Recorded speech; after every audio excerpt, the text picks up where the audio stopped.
Programa Uma Dose de Esperança, com o terapeuta Sandro Barros. Aqui é o terapeuta Sandro Barros e hoje uma convidada mais que especial, Ana Flávia, atriz, colunista, mãe atípica, tem um método maravilhoso para falar, tá em cartaz. Ó, demorou, mas essa mulher veio, hein? Oi, Sandro, um prazer enorme estar aqui com você. Estou muito feliz. Nós somos amigos de longa data. É verdade. Você já conhece muito do Gael, então, assim, a gente só vai consolidar aquilo que você já sabe, na verdade. No Conexão Pura, toda vez que eu vou fazer alguma coisa assim desafiadora, eu ligo para ela. E Aninha, me dá uma mentoria aí, me ajuda. E você dá umas dicas riquíssimas que não tem preço. Eu gosto muito da Ana, do Gael, do Fabinho. O Gael é lindo. Fui lá na maternidade quando ele nasceu, né? É verdade. Como que tá o Gael? E o Gael está num momento muito bom, né, com alguns desafios pertinentes ao autismo, mas está num momento muito especial de evolução. Como que começou isso tudo? Você é de São Paulo ou do Rio? Eu sou natural de Santos, São Paulo. Eu morei no Rio algumas vezes, mas sempre retomando, voltando para o estado de São Paulo. E dessa vez, né, eu estou casada, já estou há 10 anos no Rio de Janeiro. 10 anos no Rio. Sempre gostei do Rio, sempre tive uma conexão muito forte com o Rio. E estou aqui nesse tempo, né, que foi um momento importante da minha vida quando veio o diagnóstico do meu filho, né? Que foi no Rio de Janeiro. Foi no Rio de Janeiro, E como você pode me falar como que foi essa trajetória como mãe atípica? Como que isso, né? Como que começou essa trajetória como mãe de autista, né? Não é isso? Atípica, é isso? É isso. Esse é o termo certo, né? Mãe atípica. E o diagnóstico do Gael veio quando ele tinha 3 anos e meio, né? Na verdade, foi por uma amiga nossa, que ela na época era estudante de psicologia. Hoje ela é uma psicóloga formada. É a Jugama, eu acho que você lembra dela. Eu conheci ela por telefone, acho que eu falei com ela. Isso. E ela, na verdade, ela nos incentivou, nos instruiu a levar o Gael no neuropediatra. Isso foi durante a pandemia, mas naquele momento eu não tinha conhecimento sobre autismo e eu não gostei dessa informação. Então eu tive meu processo de resistência. Eu não quis levar no primeiro momento, até conversei com meu marido e falei que eu não concordava em levar o Gael, porque eu não estava aberta a enxergar isso naquele momento, né? Como foi o momento ideal, aquele primeiro momento que você percebeu que o Gael tinha essa questão do autismo? Então, quando eu cheguei lá no neuro, eu tinha certeza que eu chegaria até lá e que eu voltaria com um resultado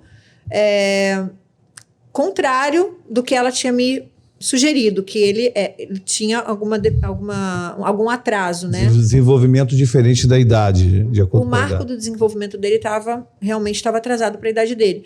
Quando eu cheguei lá, eu achei que fosse só um atraso normal, né? Mas o diagnóstico do meu filho, ele veio 25 minutos de sessão com o neurologista, com o neuropediatra.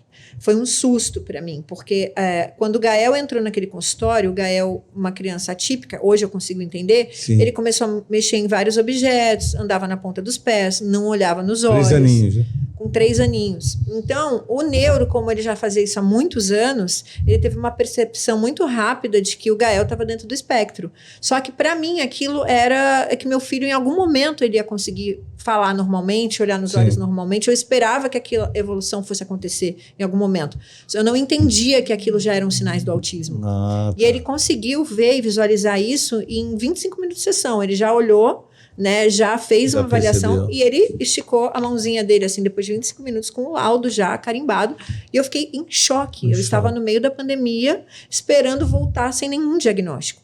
E o diagnóstico vem... Isso daí, as pessoas têm muita dificuldade de entender, às vezes por falta de conhecimento, que o diagnóstico de autismo ele é clínico. Inclusive, no meu último artigo para a revista Mater Life, eu expliquei sobre isso no meu artigo, que o diagnóstico não vem a partir de testes neurológicos, o diagnóstico não vem a partir de exames, o diagnóstico ele é clínico. Por isso que é muito... Vem de uma consulta clínica mesmo. Exatamente. Por isso que é muito importante a gente levar num profissional extremamente qualificado, conceituado, para entender as nuances do autismo. Porque antes disso, por que eu tive resistência? Clínico no sentido, porque muita gente não sabe, né? Clínico no sentido de atendimento clínico. Atendimento. É sentar com o médico numa sessão e ele ali vai ver se ele tem autismo ou não, é isso? Exatamente. E muitas pessoas acham que às vezes tem uma bateria de exames ou várias sessões. Isso. Não. Vem em 25 minutos. Em 25 minutos Olha ele esticou e me deu o diagnóstico. Você que é mãe, pega a dica, né? Você também se der passar alguma coisa. Exatamente. E o detalhe mais importante é que ele veio através de um médico do plano de saúde. Isso quer dizer o quê? Isso quer dizer que é muito delicado falar isso, mas às vezes os médicos dos planos eles têm algum tipo de resistência, né? Porque a gente sabe que quando vem um laudo de autismo, vem uma bateria de terapias depois do plano de saúde ter que arcar. Sim. A verdade é essa. Então, o médico, vindo um laudo de um médico de um plano de saúde, tem um peso muito grande. Sim. Porque não foi de um médico particular que veio esse laudo, foi do médico do plano. Então, e 25 minutos de sessão. Então, isso foi algo que marcou minha vida, porque eu saí de lá com as pernas bambas, não entendendo nada, não tinha nenhum familiar, nenhum amigo, ninguém para me instruir. E o médico ele me deu o diagnóstico, mas ele me deu o caminho das pedras. E o que mais me deixou, assim, relutante, né, até resistente até eu chegar ao médico, foi porque eu já tinha passado em mais de 15 pediatras tradicionais, do plano, fora do plano, e nenhum deles havia identificado o autismo no Gael. Quantas mães passam por isso agora, nesse momento, né? E estão passando de não saber lidar com essa informação, com esse diagnóstico. E aí, você saiu? Como que foi esse momento? Quando eu saí, eu fui procurar ajuda, né? Na verdade, de pessoas próximas, familiares, aquele momento que você está vivendo um luto, porque o Gael era trigêmeo. Então, eu já tinha passado por 2 lutos.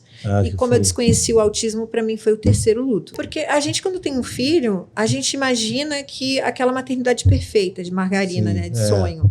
Então, a gente não sabe que vai vir. Comercial, né, da margarina. Exatamente, que vai ser tudo perfeito. Então, quando vem uma informação dessa, porque a gente cria sonhos dentro da gente na maternidade, é um choque, um impacto muito grande. Né? Então, a partir daquela informação, eu fui atrás, mãe, família, só que também ninguém tinha muito como me instruir, porque todos era um universo desconhecido para todos nós. Então, a partir daquele momento, eu sou uma pessoa muito estudiosa, eu tenho TDAH e tenho hiperfoco. Eu tenho um laudo de TDAH, que inclusive veio depois do Gael, né? Muitos pais recebem os seus laudos após o laudo do seu filho, porque começam a enxergar a si mesmos. E aí eu tenho hiperfoco. Começam a enxergar a si mesmo a partir do laudo dos filhos, é verdade. E eu comecei a pesquisar e estudar sobre autismo de uma forma, assim, 24 horas por dia, para poder entender e acolher o meu filho, né? O meu filho sobrevivente. Então, eu queria saber como que eu poderia ajudar dali para frente. E fui atrás, clínica multidisciplinar, entender como é que funcionava. E eu sei que eu recebi uma inspiração. Eu acredito, eu sou cristã, então eu acredito sim, né? Foi inspirada por Deus, né? Que eu fui inspirada. Eu queria saber o que é nível de suporte, né? O que é isso, né?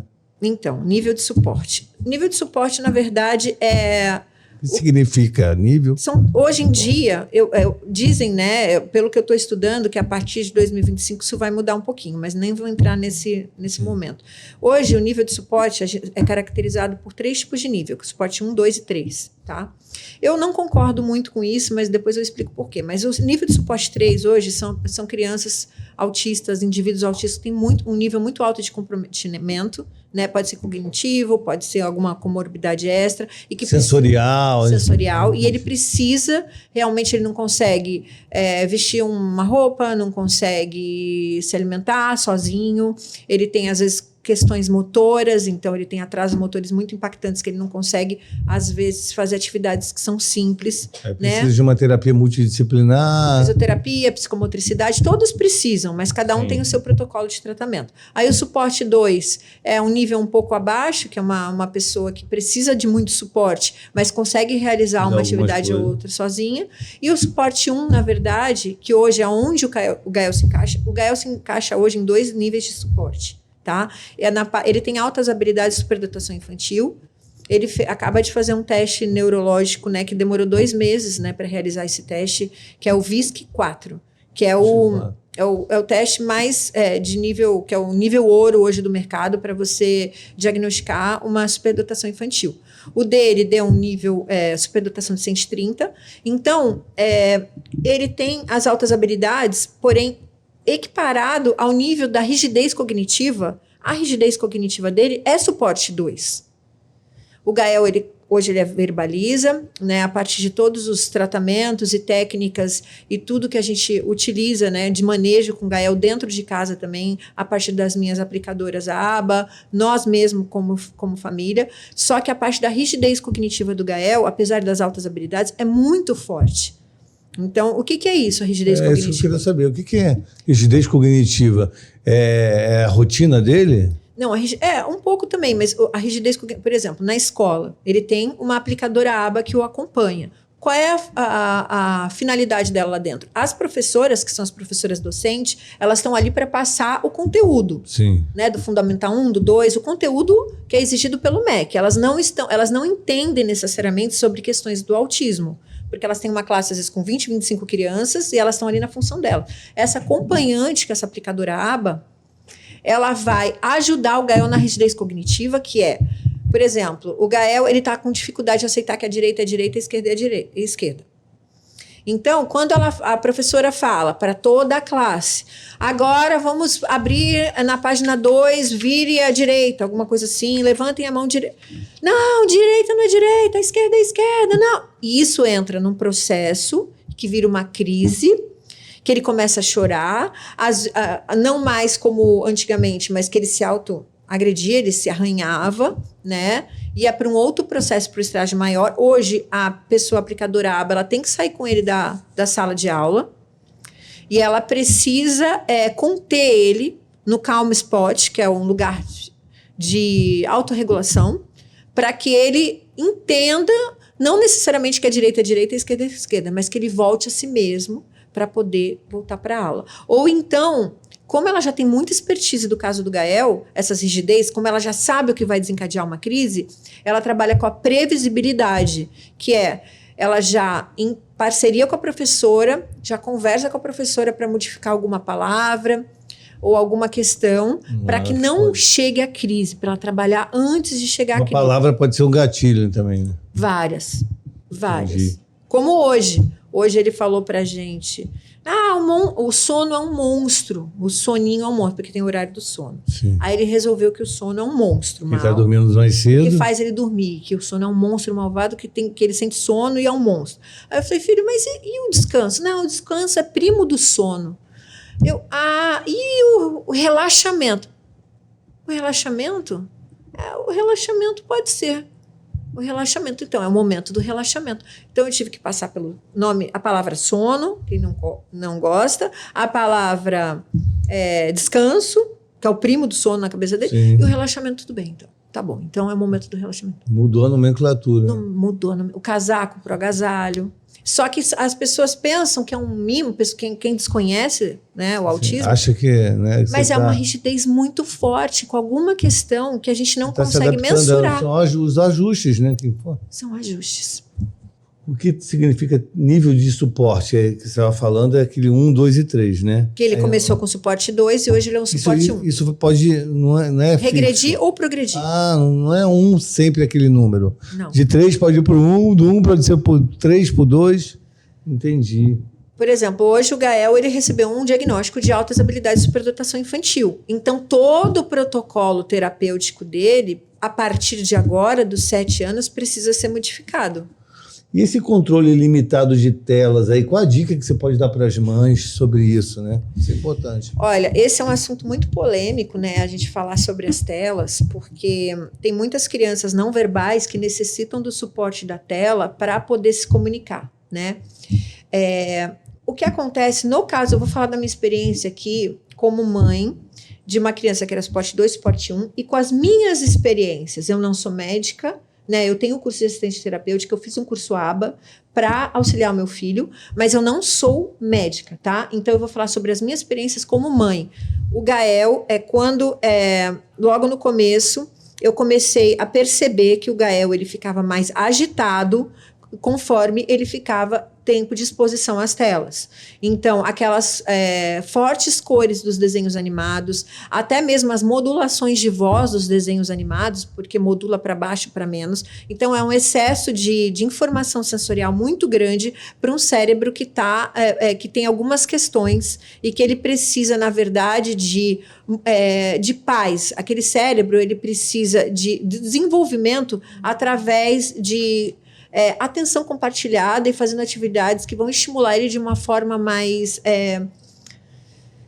uma forma que não seja tão agitada para aquele cérebro, entendeu? Mais calma. Mais calma. Por exemplo, o Gael, depois de um tempo, né, que eu eliminei, eu tive até algumas discussões com o marido, porque tem mãe, né, que passa perrengue porque o pai quer dar a tela, porque o filho fica mais quietinho, quer usar a tela como babá em algum momento. Tem muita família que quer se livrar da educação, da disciplina e da tela para... E também não podemos deixar de reconhecer que tem muitas mães que não têm como limpar uma casa, fazer uma comida, e elas usam aquela tela como uma babá, como um suporte para elas poderem realizar as atividades domésticas. Isso. Às vezes uma avó que fica com a criança para a mãe sair, tem várias... A tela se torna um mal necessário em alguns momentos.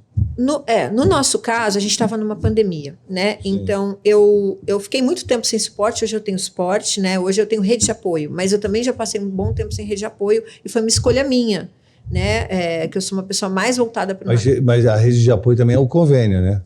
A minha rede de apoio é toda, né? Tem gente que não tem convênio, né? Isso que eu tô te falando, tem mãe que não tem. Que não tem convênio, mas a minha rede de apoio também é ter uma pessoa que cozinha na minha casa...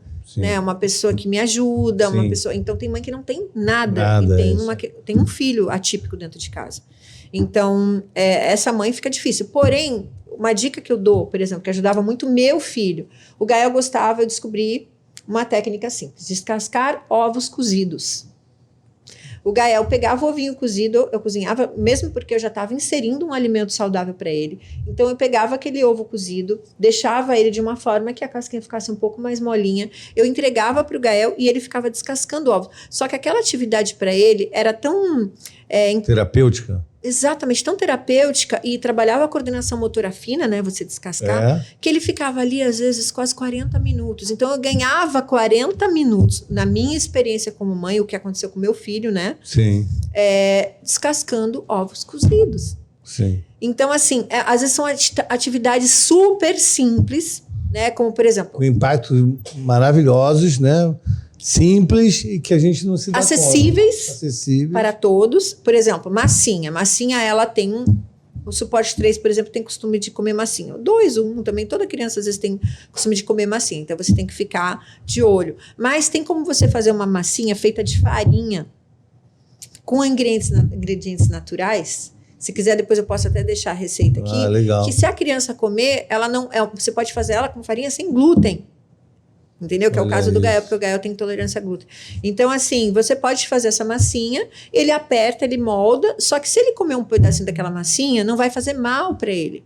Só que aí você tem que produzir essa massinha em casa. Que é um caminho. Que é um caminho. Então, se você virar um pouquinho, vai na cozinha, ele comer um pedacinho, você sabe que ele não está comendo uma coisa que vai fazer mal a ele. Aí depois você deixa suas redes sociais para a pessoa querer te seguir, né? Uma receitinha. Uma receita, né? Outra coisa também, além do ovo cozido, da massinha. Desenho com giz de cera grosso, né? Porque tem o giz de cera que ele é mais grosso mesmo, para quem tem a pegada da dificuldade. Então, você colocar desenhos, mas tudo você tem que colocar... um giz que não faça mal, então você tem que procurar, porque eles têm esse costume de pôr as coisas na boca, mas ganhar tempo com brinquedos pedagógicos, com receitas diferentes. Essa flexibilidade cognitiva que a mãe precisa ter, né? Essa aí a mãe, ela entra num mar cheio de crocodilo para salvar o filho, a mãe tem isso, né? Aí tem a personalidade da mãe, aí a gente tem que trabalhar, aí tem uma questão de educação parental, a casa da pessoa influencia muito, né? Então, ambiente, né? Fruto do meio.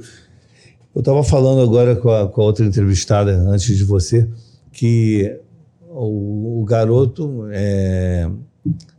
com autismo queria fazer xixi, mas não queria ir no banheiro. Aí ele ia fazer nas calças. E a mãe tinha que limpar tudo. Aí eu abaixei e falei assim, posso contar a história do macaquinho? Ele foi comigo até o banheiro.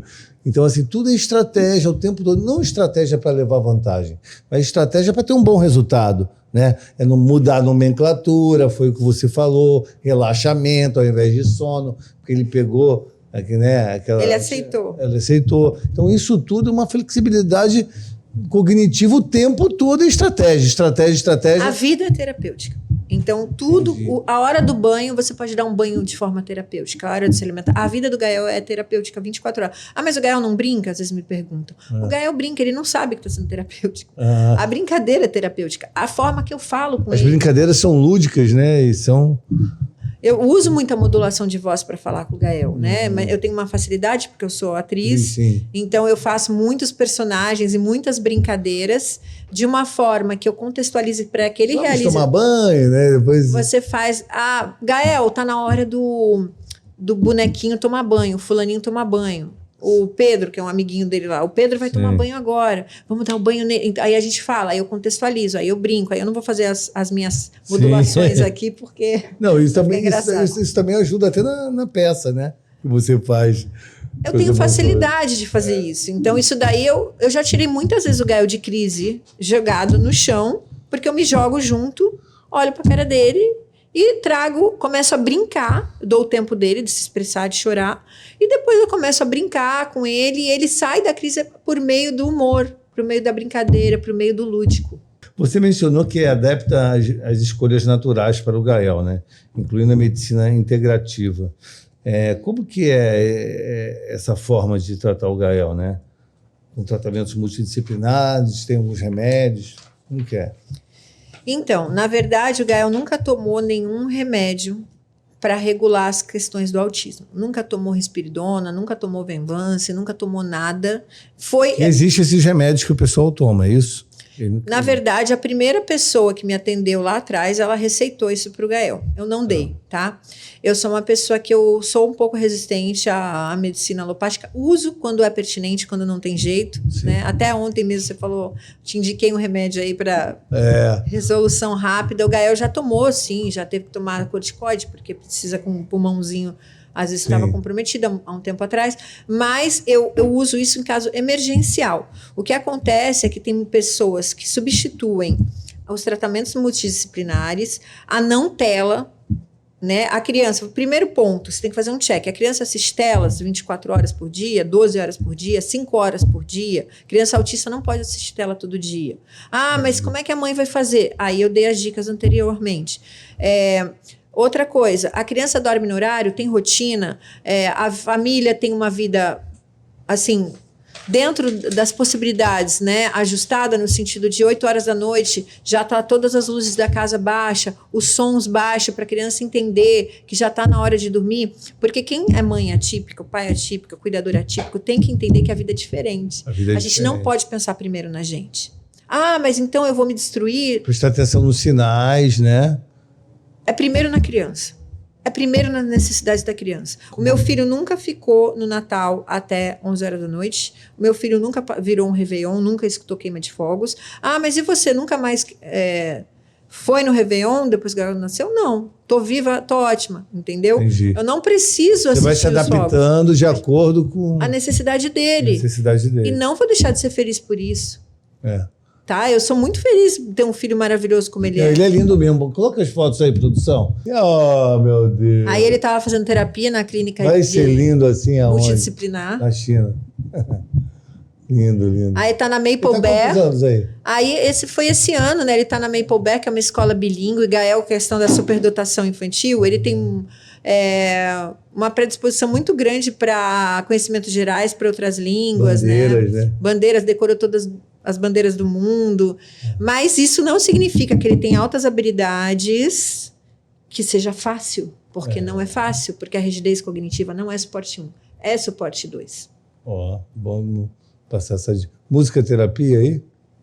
Essa música, na verdade, a aula de música na Maple Bear, que é a escola dele hoje, a aula que ele é uma das que ele mais gosta, que foi um dos primeiros hiperfocos do Gael, né, que começou na primeira infância. Então, ele tocando música aí com o professor dele na Maple, que ele adora. Hoje o Gael toca teclado, né? Ele já se apresentou no Clara Nunes, tocando teclado. Esse ano se apresentou na festa junina da Maple Bear, tocando também. Aí, ó. E essa daí, hoje é o hiperfoco principal do Gael, que é um hiperfoco maravilhoso, um hiperfoco caro e difícil acesso, tá? Mas existem... Qual que é? Quando tem existem os genéricos, que é Lego. O meu filho hoje, como ele tem essa questão das altas habilidades, e o Lego, ele foi assim, ele é uma atividade maravilhosa para o meu filho, para o Gael. Sabemos que Lego não é um brinquedo barato, é de difícil acesso, porém existem os genéricos, e ele trabalha a coordenação motora fina. E aí sou eu e ele, né, porque eu tive que aprender a montar Lego por ele. Então, no começo eu tomava muitos bailes, porque o Lego é muito difícil, com essas pecinhas. Só que a gente, hoje são as nossas atividades de mãe e filho, no chão, horas. Ele te ajuda também, né? Hoje ele monta tudo sozinho. Legos enormes. É mesmo. É o que ele mais gosta. Aí ele tinha na casa antiga... Eu adorava fazer isso quando era criança. Cavalinho, né? Isso daí, olha, o meu filho, eu sou tomboy, eu sou Maria Moleque, né? E eu sempre sonhei em ter um filho menino, assim, eu gosto muito, né? Das brincadeiras de menino. Então, uma coisa também que eu acho que ajudou muito foi essa minha conexão, então, tanto minha quanto comigo, quanto com o pai, que é o Gael, ele é uma criança feliz e se sente amado e seguro. Isso ele se sente mesmo. Eu vejo ele se sente amado. E vocês estão um tempo todo amando, né? Você estava equilibrando com a maçã? Tem uma maçã na minha cabeça, por quê? Porque para ele olhar para mim, na época, eu tinha que pôr uma coisa na minha cabeça para ele fazer contato. Aí, ó, dá para ver. Fazer contato visual comigo. Então eu punho um objeto, ali naquele momento ele estava olhando para frente, mas não conseguiu tirar a foto direitinho. Mas aí ele ficava intrigado que tinha uma maçã e ele fazia contato visual comigo. Pega a dica, hein, Mães? Coloca uma maçã. Muitas vezes eu punha uma coisa na minha cabeça aqui, aí ele ficava olhando para mim, aí ele olhava nos meus olhos. Eu pegava ele assim, para ter mais tempo de atenção compartilhada. Isso aí. Cria estratégias. Essa foto é bem atual, bem recente. O Gael, a gente tem, né, presenteou ele, né, eu e meu marido, com um teclado. Que legal. E ele lê partituras hoje, então ele faz tempo já que ele está lendo partituras. E a música regula muito a criança atípica. Né? Ele serve como, trabalha a coordenação motora fina, olha os dedinhos, né? Olha isso. A socialização infantil, a parte sensorial. Então, e também regula, né? Porque a música, ela é medicinal, ela é terapêutica. Ela é terapêutica. Então, hoje é um dos hiperfocos do Gael. Star Kids, ele faz aula, né, na Star Kids até hoje. Ele começou na Star Kids com 3 anos e meio, 4 anos, né, que ele começou na Star Kids. E ele tá lá até hoje. Então, ele se apresentou pela Star Kids num espetáculo da Disney. Que legal. E tem que ter professores inclusivos. O que fez a diferença para o Gael também é que lá na Star Kids, eles têm profissionais que sabem acolher a criança atípica. Porque se você coloca numa escola que não sabe acolher, que não tem conhecimento de manejo, a criança fica ali e não aprende nada. O manejo é muito importante. Nossa, tem que ter manejo. Né? Precisa ter esse manejo. O animal é importante também, né? Aí é uma terapia assistida com a Amy. Um beijo para você, pessoal da Maple Bear. Muito obrigado por esse suporte para o Gael. Está sendo assim tão recebido com tanto carinho, porque é uma das poucas escolas que tem no Rio de Janeiro que tem terapia assistida com o projeto Patai da Amy com cães. Então é uma terapia dentro da escola. Esses cães estão treinados para lidar com eles. São cães de assistência, que nem cães de cego. Né? Eles são cães de assistência. A Alice, maravilhosa, que inclusive a Alice vai ser estrela do meu filme, Borboleta Azul. Que legal. Fala depois desse filme, depois eu quero saber. Qual é a próxima foto? Esse aí é o quê? Esse daí é o Gael aqui fazendo reac com o Dr. Bruno Landim. Dr. Bruno Landim é um médico incrível, integrativo, porque eu sou da linha. Ele foi entrevistado aqui. Ele é maravilhoso, ele é da linha integrativa. O Gael está fazendo o 2º ciclo de REAC. Isso ajudou. Olha. Como que funciona esse aparelho? Então, o REAC, ele libera estímulos, né? Faz aqui na orelha, no auricular, e ele libera estímulos para regular o sistema da pessoa, né? O sistema vegetativo da pessoa. E o Gael já está no segundo ciclo. Cada ciclo tem 18 sessões. O que eu percebi no primeiro ciclo? O Gael, ele fazia as terapias multidisciplinares, mas, paralelamente, com esse tratamento, eu percebi que... Lembra que ele ficava naquilo? Qual é seu carro? Qual é seu carro? Você lembra disso? O tempo inteiro? Ele aumentou o repertório dele de perguntas e fala a partir do REAC. Variações, né? Qual é seu carro? Qual é a cor? Qual é a cor? Começou a aumentar variações. Entendi. Exatamente. Isso foi a partir do REAC. Então, a gente não... né, o que eu digo para as pessoas que me perguntam é que, no meu caso, na minha experiência com meu filho, foi extremamente positivo. E além do REAC, o Gael, ele utilizou florais de frequência, então ele faz suplementação, né, com vitaminas, com minerais, sim, todos indicados por Dr. Bruno. Ele usa fitoterápicos quando ele está com uma tosse, com alguma coisa. Hoje eu já só uso, em último caso, alopáticos, né? E os protocolos de detox que ele realizou antes de iniciar o tratamento com REAC, que foi muito importante. Ah, legal. Pô, que bacana, hein? Doutor Bruno, muito obrigado. Doutor Bruno manda bem. Esse aí eu... Aí o Gael fazendo terapia na clínica multidisciplinar, né? Ah, tá.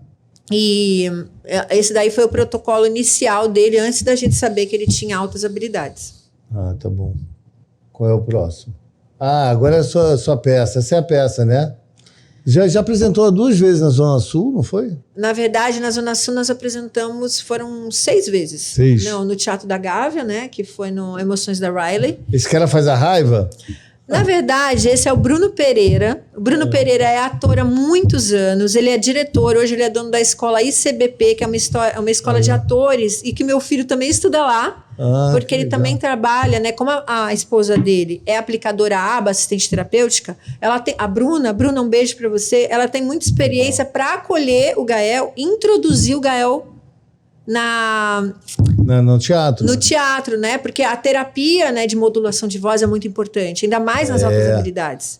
O tom, né? Vai mudando o tom. É maravilhoso, porque eles acabam tendo mais atenção e acabam ampliando a sua socialização e repertório de fala.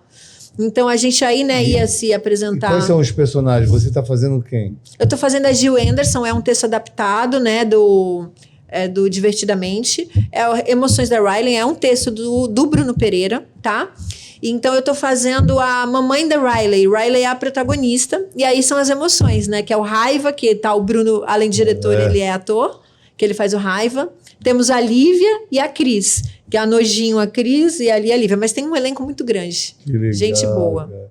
Vai ter próxima peça? Vai ser quando agora? Vai ser no Fashion Mall, mas depois eu vou te passar as datas e quem quiser me acompanhar depois Vamos no Instagram. Divulgar. Fala seu Instagram aí. Meu Instagram é @AnaFlaviaCamargo_ e eu tenho outro que é @Autismo na Prática. Ah, legal.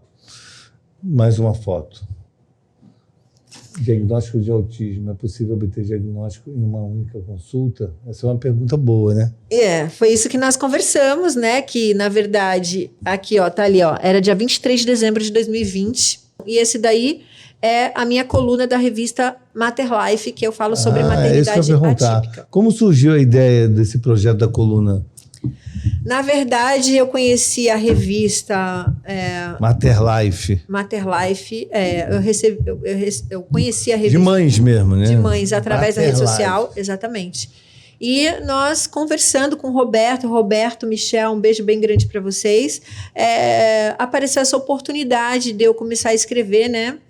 Para a revista Mater Life, porque eu também trabalho como roteirista, gosto de escrever, e é um olhar, porque nessa revista todos os colunistas são terapeutas, são pediatras, são médicos, então acho que eu sou a única mamãe atípica. Eu tenho, né, o ABA e o curso de assistente terapêutica, mas eu não sou médica, né? Sim. Então eu tô aí para falar de mãe para mãe.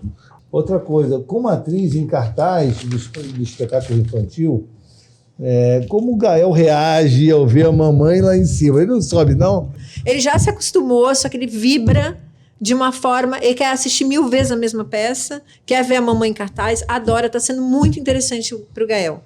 E aí, juntou ele me vendo sempre em cartaz, isso daí também serviu para ele estimular a vontade dele de iniciar o curso de teatro. Como a dramaturgia influencia no autista, né? Isso é importante. Hoje, né, nos Estados Unidos, existe a dramoterapia. né? Dramaterapia? Dramoterapia, que são psicólogos ou psicomotricistas ou pedagogos que têm formação em dramaturgia também. Né? Eles têm como certificado né, a psicologia ou a psicopedagogia, mas também são habilitados para dar aula de dramaturgia. E aí eles unem isso, e hoje lá é muito comum, cientificamente comprovado, que a dramaturgia para crianças autistas, atípicas, é muito importante, é fundamental. Essa expressão artística, né? Repertório de fala, atenção compartilhada, socialização infantil.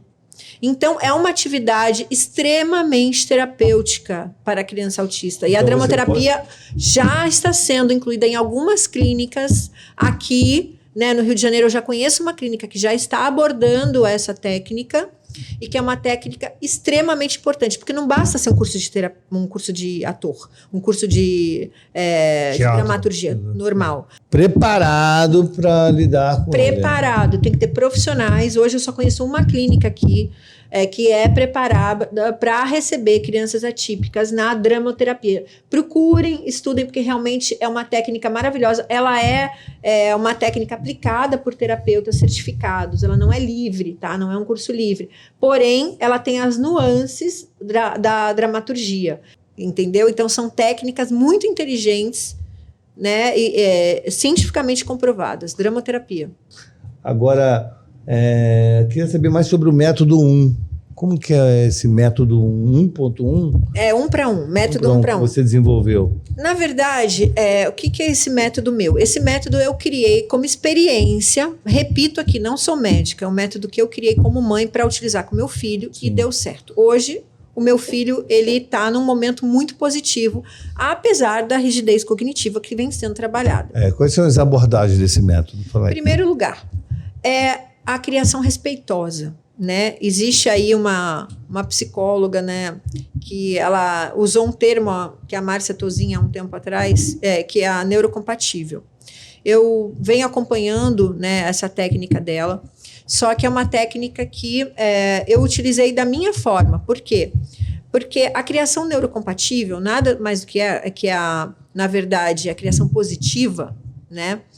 Ela é você respeitar aquele ser de 1 para 1. Por isso que eu coloquei método 1 para 1. Singularidade. Exatamente. O adulto, ele se posiciona de uma forma, às vezes, automática, como superior àquele serzinho. Sim. Porque ele é maior, porque ele tem mais conhecimento, e ele acha que a criança, ela deve respeito a ele. Que aquela criança, ela deve seguir as suas coordenadas de forma absoluta. Não, não é assim que eu lido com meu filho. Ah, mas o Gael é mimado? Pode até ser um pouquinho, mas não é. O Gael é um menino muito inteligente e ele tem limites para tudo. O Gael, meu filho, né? Ah, o Gael é mimado? O Gael não assiste telas. Então, uma criança muito mimada, ela também não aceita não assistir telas. E o Gael aceita assistir ela só uma vez por semana. Tá? Então, ele sabe sobre os limites. Mas como eu lido com ele de forma respeitosa, então, de igual para igual, de 1 para 1. Eu não me posiciono como superior a ele porque eu sou uma adulta. Eu respeito ele como indivíduo, como ser. Esse método de 1 para 1 é sua com seu filho, né? A da mãe com filho. Da mãe com filho. Método 1 para 1. 1 para 1. Mãe com filho. Mãe com filho, ou cuidador, ou isso pai é legal com filho. para uma mãe também saber desse método e aplicar com o filho dela. É uma situação respeitosa, onde você respeita a integridade daquele... Porque as pessoas não entendem que o cérebro da criança, do ser humano, ele só se desenvolve plenamente aos 21 anos de idade. Sim. Então, a gente não pode querer que aquela criança, ainda mais atípica, ela haja, entenda... como nós adultos entendemos, porque ela ainda está em formação, o cérebro dela, as captações neurais, frente, né? É de trás para frente, por isso que demora. Demora muito para acontecer essas conexões neurais, então ele não consegue entender exatamente o nosso comando, e os adultos, não quer que a criança grite, não quer que a criança corra, quer que a criança fique quietinha, que a criança, como ela haja como um mini adulto. Mas não, a criação respeitosa, você respeita aquele ser da forma que ele é, impondo limites de uma outra forma também respeitosa. Então, o método 1 para 1 é a abordagem que eu faço com meu filho, né? Eu e ele, de trazer para dentro de casa uma condução terapêutica. Então, tudo dentro da minha casa, a sala tem um espacinho que eu uso lá de forma terapêutica, que é a Lego. A hora do banho, eu conduzo de forma terapêutica. e respeitosa. Eu nunca, desde que o Gael nasceu, tá? De verdade, eu sei que eu vou receber enxurradas de críticas. Eu nunca levantei a voz pro meu filho. Ah, porque eu sou uma mãe super poderosa? Não, porque eu não quis levantar. Ponto. Eu não quis levantar a voz pro meu filho. Foi necessário, Não. né? Já subiu meu sangue várias vezes, já me deu vontade de perder a cabeça, já. Principalmente quando ele se desregulava, você jogava no chão no meio da rua e aí você... Ah, tem isso, né? Você, né, com a desregulação do autismo é muito forte, você fica descontrolada também. Eu tenho TDAH, então é difícil para mim. Só que eu fiz uma escolha como apertar um botão. Eu não vou nunca, jamais levantar a voz pro meu filho. Eu nunca falei assim pro Gael. Gael, não pode. Não pode.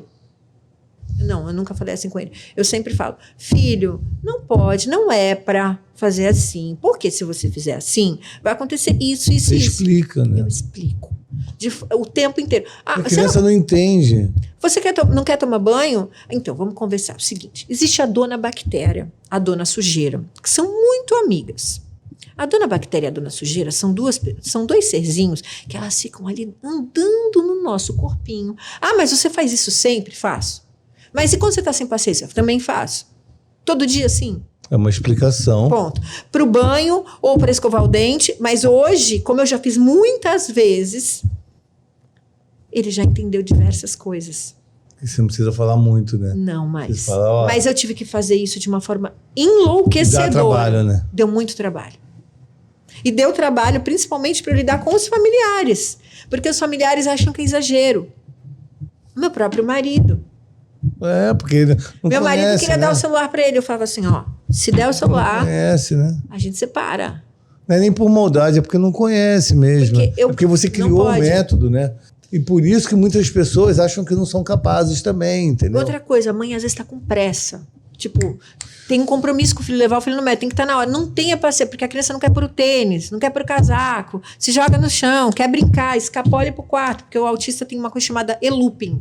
E-looping é que ele corre aleatório para algum canto, é até super perigoso. Por isso a necessidade das aplicadoras ABA, que são conhecidas como assistente terapêutica, mas eu sou outro papo para. Mas eles correm, eles escapolem. Então a mãe fala: como é que eu vou ser lúdica? Como é que eu vou ter essa paciência se eu tenho que sair correndo? Tem como. Tem como. Tem muita mãe que não tem o dom também de fazer isso, né? Tem que desenvolver, né? Tem que desenvolver. Por isso que é bom estudar método. Né? Depois estudar o método. Porque existe método. Existe como você aplicar isso.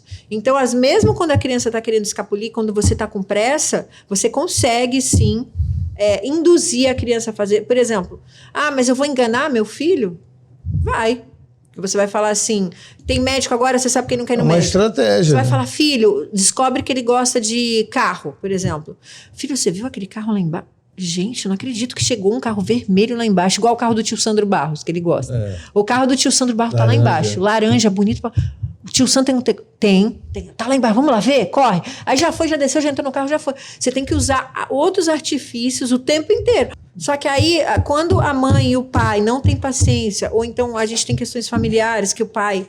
Tem famílias que têm pais que são usuários de drogas. Sim, eu já peguei autistas que usam drogas, né? Tem famílias que mães têm problemas, assim, são mães solo, tem muitas questões. Então a gente não pode... Eu sou uma mãe, eu tenho essa consciência que eu tenho o meu privilégio de ser uma mulher branca, privilegiada. Então, assim, eu tenho... o Gael tem uma rede de apoio, tem suporte. Então é muito fácil estar nesse lugar de fala. Sim. Né? Mas eu também me ponho no lugar e entendo, né? Apesar de não poder me pôr no lugar, eu entendo, eu consigo imaginar o quão difícil deve ser para essas famílias. Por isso que tem que ter uma estratégia customizada e personalizada para cada família, para cada realidade. Estou achando que vai vir um livro aí, de mãe para mãe. Vai vir um livro aí. Em vez de vai escrever um livro de mãe para mãe, quantas mães não vão querer ver um livro desse, né? Ler um livro, um manual, né? Um manual de sobrevivência, mas não deixa de ser. Tem muitas coisas vindo por aí, mas vamos aos poucos. Mais uma pergunta. Para nossos ouvintes que talvez estejam familiarizados, você poderia explicar o que são aplicadoras ABA em ambientes naturais e qual a importância desses profissionais fora do ambiente clínico? E, além disso, qual é a diferença entre mediadora escolar e uma aplicadora ABA? Olha, vamos lá. Essa é uma pergunta realmente polêmica. E eu primeiro, antes de eu responder, eu quero deixar claro que eu tenho consciência que muitas, uma grande maioria das mães não tem essa possibilidade de ter uma aplicadora aba / assistente terapêutica particular, individual, tanto ou pelo plano, quanto muito menos pelo SUS, ou então, às vezes, a escola, enfim. Eu tenho consciência do quanto é difícil, mas então eu estou aqui para falar da minha experiência, como Ana Flávia, então eu vou dar minha resposta como minha experiência com relação ao meu filho, tá? Bom, o que é uma aplicadora aba? Aplicadora aba / assistente terapêutica. É uma pessoa que pode ter formação tanto em psicopedagogia, como psicologia, como pedagogia, psicomotricista, né? Qualquer uma dessas profissionais com esse tipo de formação, elas podem ser e exercer a profissão de aplicadora aba, que é um curso técnico especializado em trabalhar com manejos para pessoas autistas, indivíduos autistas, tanto de suporte 1 quanto 2 ou 3, sendo crianças, adolescentes e adultos. O que são esses terapeutas? Assim como você, né, é um assistente terapêutico, você trabalha no ambiente natural. O que é um ambiente natural? Uma praia, você trabalha num shopping, você trabalha num jogo de futebol. Para as pessoas autistas, crianças autistas, que eu vou falar sobre o Gael, a mesma coisa. É uma assistente terapêutica que ela sai, né, com o meu filho, que ela está com o meu filho, que é uma aplicadora aba, que ela está com o meu filho em ambientes naturais e pode participar e deve, muitas vezes, de novas terapias. Então, assim, a aplicadora aba, ela está hoje dentro, ela tem supervisão de psicólogo, tá? E ela pode estar dentro da atividade de psicomotricidade. Ela pode estar dentro da aula de música. Por quê? Porque, às vezes, o professor de música não tem a capacitação de um aplicador aba e ele não consegue aplicar a música da forma exata, não no caso da Star Kids que eles têm, mas às vezes numa musicoterapeuta, por exemplo, não consegue realizar a função. A aplicadora aba, como ela já está com meu filho há 2 anos e ela conhece todos os gatilhos que levam a possíveis crises, ela já dá um direcionamento para aquele profissional que está ali na sala, o que fazer e o que não fazer. E se ela percebe que o Gael em algum momento vai entrar numa crise, ela intervém e ajusta para que aquele profissional que está dando aula, a musicoterapeuta, por exemplo, ou a psicomotricidade, para que ele conduza de uma outra forma, para que não desregule o Gael e não seja necessário ele sair da sala para se regular, perder 15, 20 minutos de terapia ou de aula. Porque quando a criança desregula, você tem que fazer ela voltar ao normal. É choro, choro, choro. Aí depois de meia hora, às vezes você já perdeu a sessão. Acabou a aula. Acabou a terapia. Então, a assistente terapêutica, ela precisa conhecer de uma forma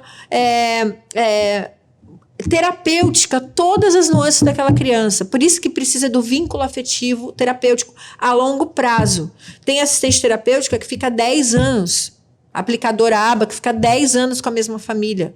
Por quê? Porque ela já sabe todos os gatilhos daquele paciente. Ela evita, por exemplo, o eloping, que eu falei agora há pouco, que é quando a criança corre. O meu filho várias vezes fez isso. A gente está para entrar no carro, ele solta a mão e sai correndo.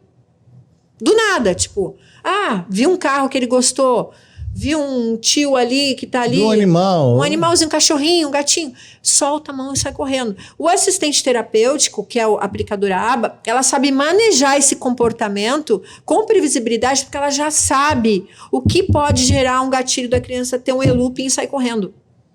Por que eu falei aqui no começo que eu sei que isso daí é muito difícil? Por quê? Porque muitas famílias não têm acesso a essas assistentes terapêuticas, essas aplicadoras abas, porque o plano ainda não entendeu o que funciona, como é que funciona essas terapeutas, a importância na vida, assim como um cão para uma pessoa cega é fundamental para ele sair na rua, um cão de assistência. Uma aplicadora aba é fundamental e questionável para uma pessoa com autismo.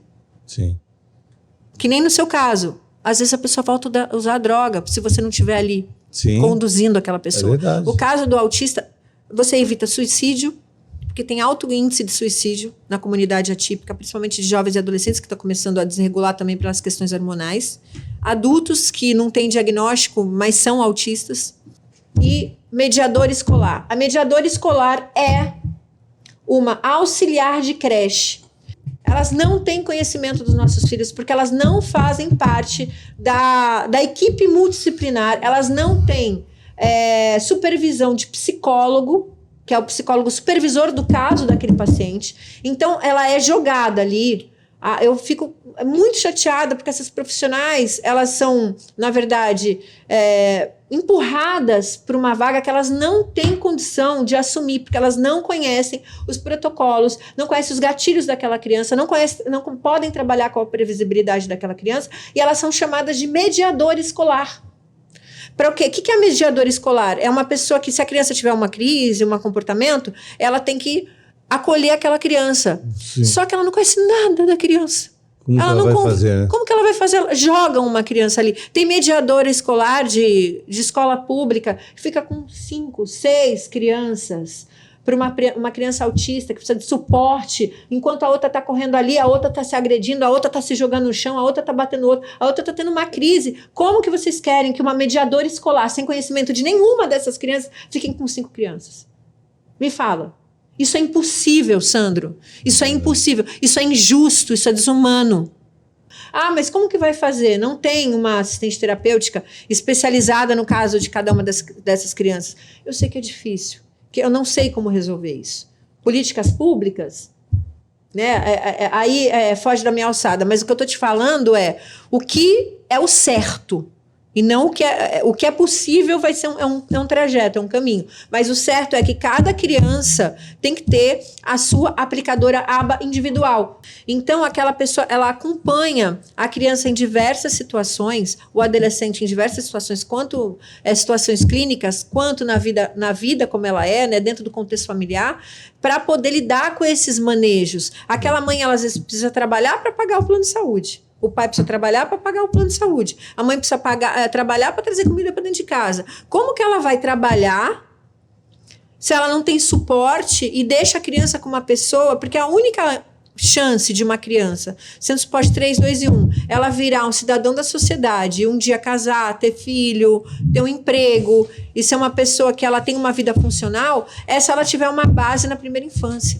Então, essa pergunta que eu te perguntei, a diferença entre mediadora escolar e aplicadora aba, é porque essa mediadora não é aplicadora. A mediadora, ela não tem supervisão de nada, ela é uma auxiliar de creche pública ou particular, que ela é jogada sozinha, sem saber nada da vida daquela criança, sem ter supervisão de psicólogo. Isso acontece nas escolas? Todas, a maioria. A do meu filho, não. Maple Bear é uma escola extremamente consciente. Abriram, sabe que cada criança precisa ter sua mediadora, sua mediadora não, sua aplicadora aba, sua assistente terapêutica de forma individualizada. Como que a criança ela vai ter uma vida funcional na fase adulta? Como que ele vai viver, vai casar, vai trabalhar, vai ter uma vida funcional, casar ou não, isso também, whatever, isso não é o ponto. Se ela não tiver a base é a primeira infância para o autismo. Se você não consegue trabalhar essa base, por isso que o símbolo do autismo é um quebra-cabeça, porque é um quebra-cabeça. E esse quebra-cabeça começa a ser montado na infância. Eu vou deixar aqui uma dose de esperança para você que é mãe, né? Você que é da família que tem um caso, né, de autismo dentro de casa. Peça ajuda, chamando a Flávia, me chama que eu passo o contato dela. Peça ajuda, que é muito importante você dar o melhor para o seu filho. Às vezes você acha que você está ajudando e você está atrapalhando. Então, peça ajuda com uma dose de esperança. E você, qual é a dose de esperança que você deixa para as mães aí? Ó, são várias, né? Mamães, cuidadores, papais, famílias atípicas. Eu sei, repito, que eu estou num lugar de fala de privilégio e eu sei que a realidade não é essa para a maioria de vocês, mas eu não estou aqui para falar sobre isso, eu estou aqui para falar do certo. Né? E eu sei que chegar no certo e no ideal para os nossos filhos é um longo caminho. E a gente precisa, sim, de políticas públicas, a gente precisa de pessoas que abraçam a causa, né? Que estejam aí para regulamentações que a gente precisa, como é o caso de regulamentações da assistente terapêutica, né? E também entender que eu sei que é muito difícil acolher a todos, né? Porque hoje a gente tem 1 a cada 36 crianças nascem autistas, então é muita gente. O sistema está muito Sobrecarregado. Sobrecarregado. E é tão difícil, no particular, que é o meu caso, que o Gael tem plano de saúde, já está muito difícil. Eu imagino para quem não tem, tá? Então, eu estou aqui para falar do que é bom, mas o como vai ser feito, aí eu sei que é uma luta. Então, eu desejo a vocês que enquanto de repente não tem esse suporte, que vocês estudem, se especializem, porque eu posso dizer que a base do meu filho, hoje, o dia tem 24 horas. E ele fica na terapia hoje 3 horas por dia. As outras horas é com a mamãe, com o papai e com a aplicadora ABA, com as minhas aplicadoras ABA. Então, eu desejo sorte para vocês e que vocês se qualifiquem para que vocês possam acolher o filho de vocês enquanto vocês não têm essa aplicadora e possam tirar o filho de vocês da tela o máximo que vocês puderem, utilizando recursos de fácil acesso, que eu posso dar essas dicas depois no meu Instagram. Show! Uma dose de esperança.